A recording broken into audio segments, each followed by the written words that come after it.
நேத்து கெஸ்ஸூல நான் கேட்டிருந்த அந்த புனிதர் யாருன்னா, புனித டமாசஸ் I அப்படின்னு சொல்லக்கூடிய போப்பாண்டவர். இந்த போப்பாண்டவர் வந்து 305ஆம் ஆண்டு பிறந்திருக்கிறாரு. இவரோட இயர்லி லைஃப வந்து நமக்கு ரொம்ப தெரியல. இவர் வந்து ரோமன் நகரத்தில பிறந்திருக்கிறாரு.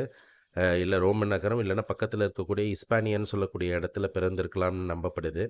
இவர் வந்து குருவானவராகி அப்ப போப்பாண்டவரா ஆனதிலிருந்து தான் இவரோட வாழ்க்கை வந்து ரொம்ப முக்கியமா அறியப்படுது. அதுக்கு முன்னாடி இவரோட ஹிஸ்ட்ரி பெருசா இல்ல.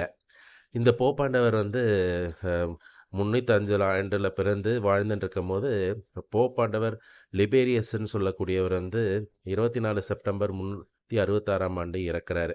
இறந்ததுக்கு அப்புறம் வந்து நம்ப போப்பாண்டவர் டமஸஸ் Iன்னு சொல்லக்கூடிய போப்பாண்டவர் வந்து போப்பாண்டவரா வந்து தேர்வாகுறாரு.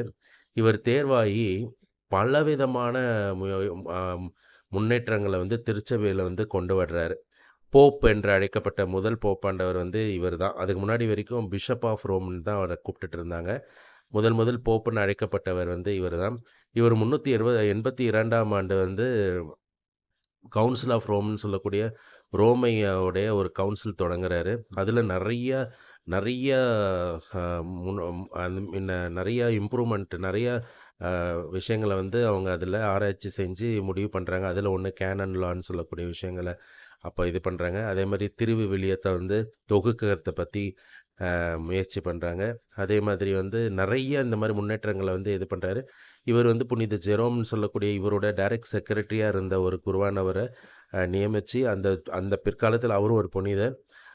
இவர் வந்து இந்த புனித அம்ப்ரோசியாரோட வழியில வந்து ரொம்ப உறுதியா இருக்கிறாரு. அதனால வந்து அரசர்கள வந்து இவர் அதுக்கு முன்னாடிலாம் பார்த்தீங்கன்னா, அரசர்கள் தான் வந்து திருச்சபையின் தலைவர் மாரி வாழ்ந்துட்டு இருந்தாங்க. போப்பாண்டவர்கள்லாம் அவங்களுக்கு அடிமை மாரி இருந்தாங்க.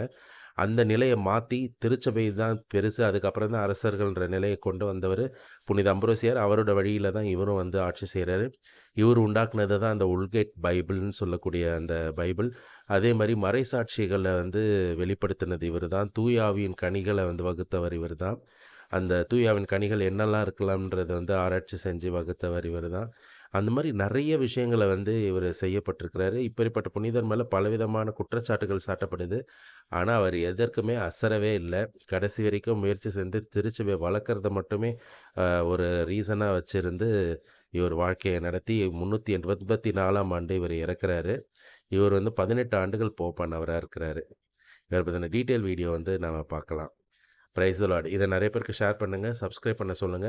முடிஞ்ச வரைக்கும் வந்து இத எல்லாரையும் பார்க்க சொல்லுங்க. ஏன்னா, உங்களோட ஃபீட்பேக்ஸ கமெண்ட்ல போடுங்க.